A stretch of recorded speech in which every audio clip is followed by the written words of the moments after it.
anytime you're at the top of the draft that you would deem generational talents, and we certainly feel that way this year as well. How would you define that, I guess, in generation? Well, it's a real skill set of talent, an impact player that can take the team to another level, whatever position it is. And then they also have to have the character makeup as well to go with it.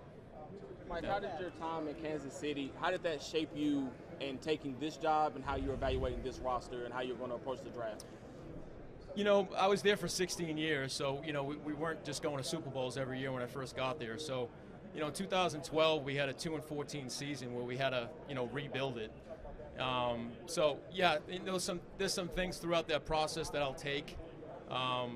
Just in terms of building the core positions that you need on the roster, offensive line, defensive line, and then also just getting, trying to build the culture right, too, to try to get the right type of people in there as well. People who are smart, tough, dependable, selfless players, team players. So that's what we're looking for right now. Do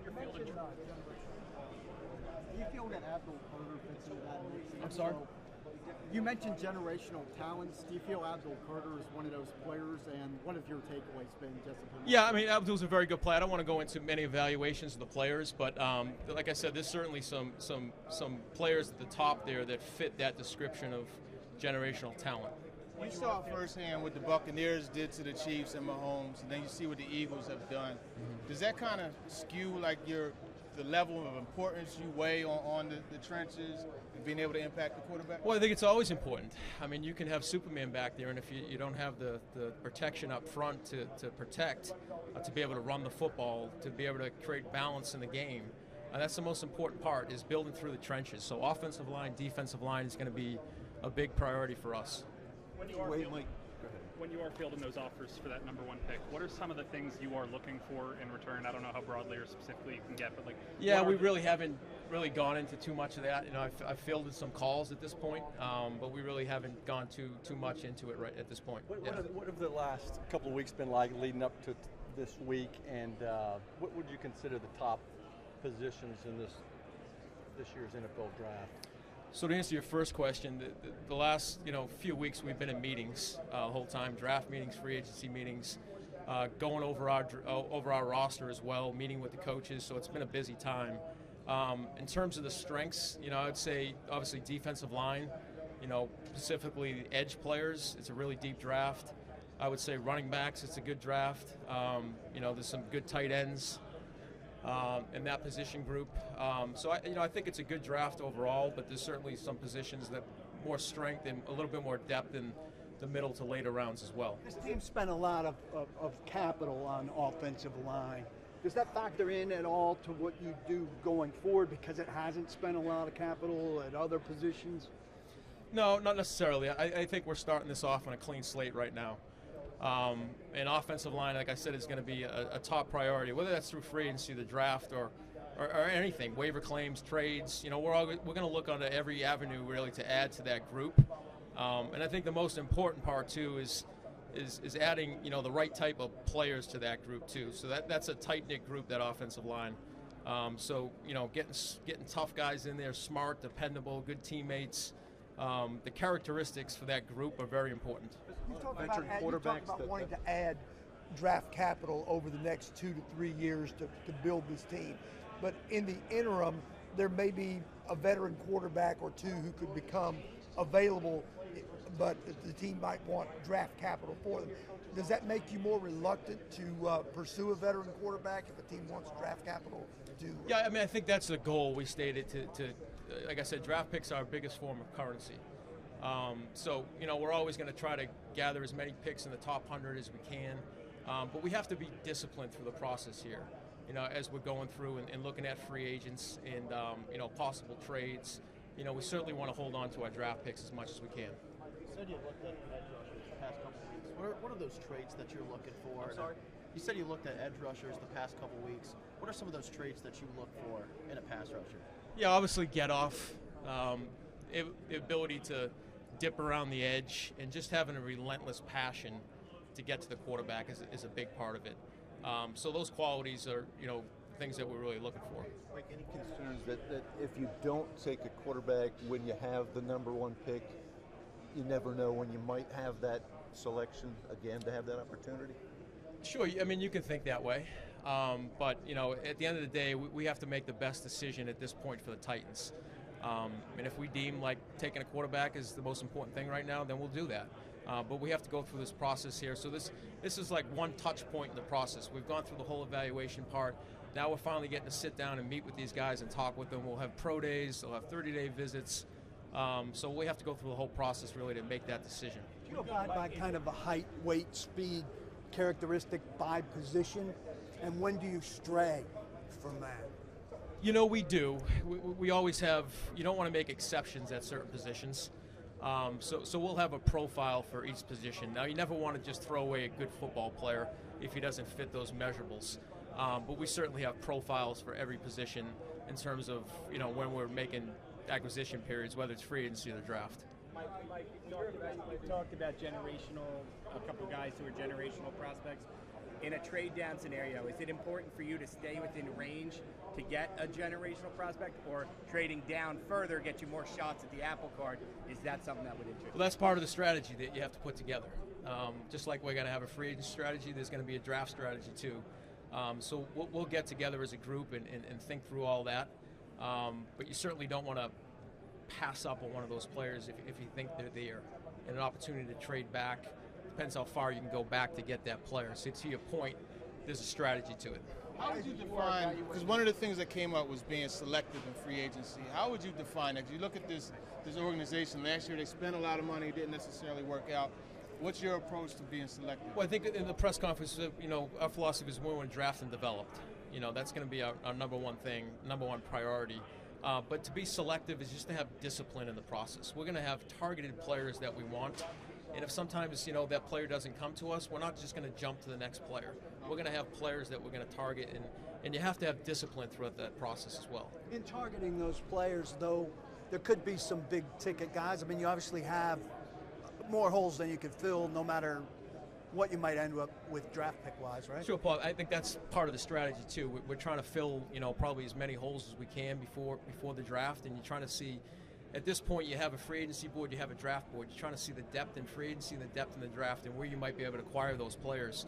But you certainly want to try to fill as many holes as you can in free agency.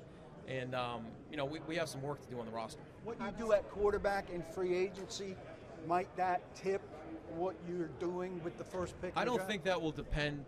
I don't think those will go hand in hand. We could sign a quarterback in free agency and also draft a quarterback as well. Would you prefer that? Do you want to pair a veteran with a young player, or if you lean quarterback, would you? Depends on the situation. The places I've been, we've always had, older quarterbacks kind of mentor the younger quarterback. It's almost like another coach in the room for them, just to kind of show them how to be a pro, teach them all the little things about protection and just how to study opponents. That would probably be a priority for us if we did end up drafting a quarterback. When you're evaluating the listed at 185, we'll know what he weighs this week. Yeah. There's never been a player drafted first or second under 200 pounds. Is he that extraordinary to break that trend? He's a special player, yeah, for sure. We were watching him, and I don't know if there's anybody that's actually done what he's done in the modern day football, playing both offense and defense during the course of a season. He's a special player.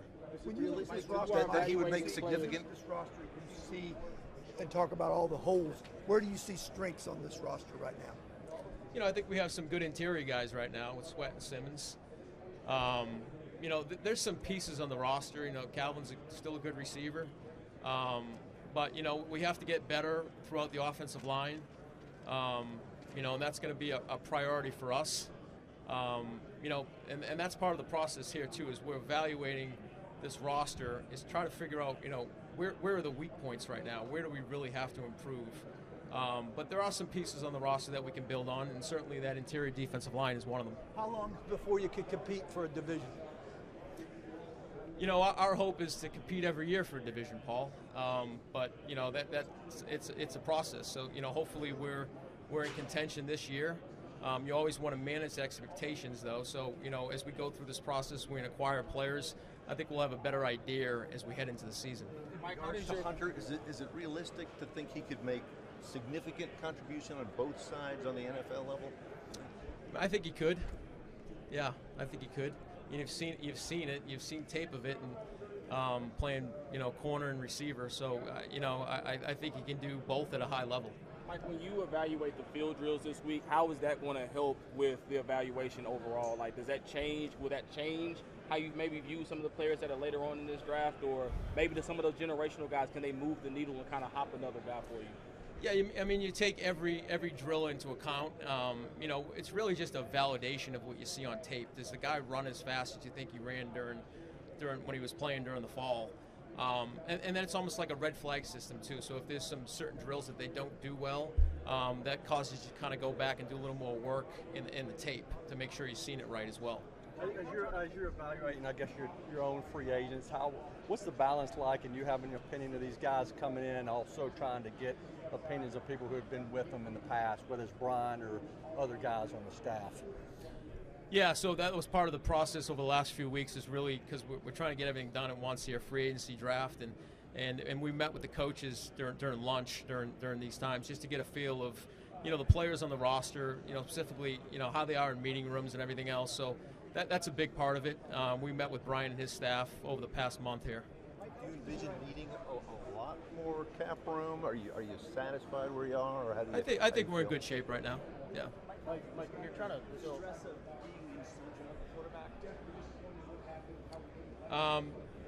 Yeah, I've been there before. It's arguably the most important position in sports, quarterback position.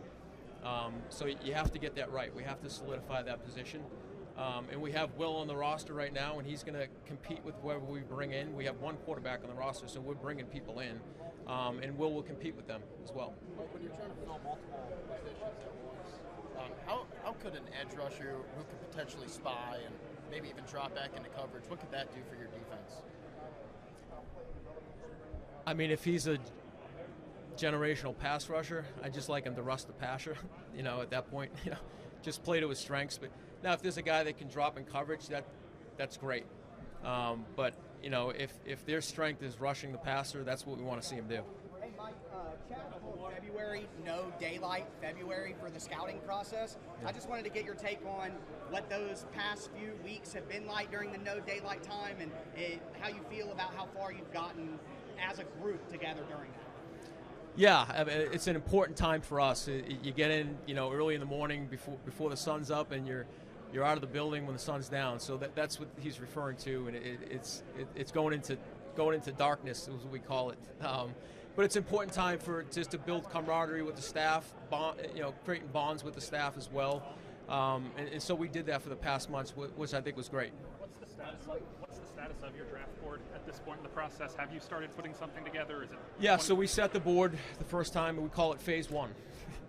And I try to tell the scouts, listen, this isn't the final process. We have a lot of information to gather, medical information, character information, measurables, testing, but we do have an initial board set right now. How much does that board change between now and? We try not to make drastic changes, Paul, on it, but some of the medical information obviously will affect that.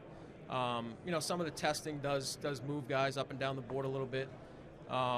But we try not to make drastic measures. We want to be a tape-driven team and really not just depend on these other variables that come in. So what kind of drop or rise would you see a guy make off of something, barring a huge injury? Small moves, yeah.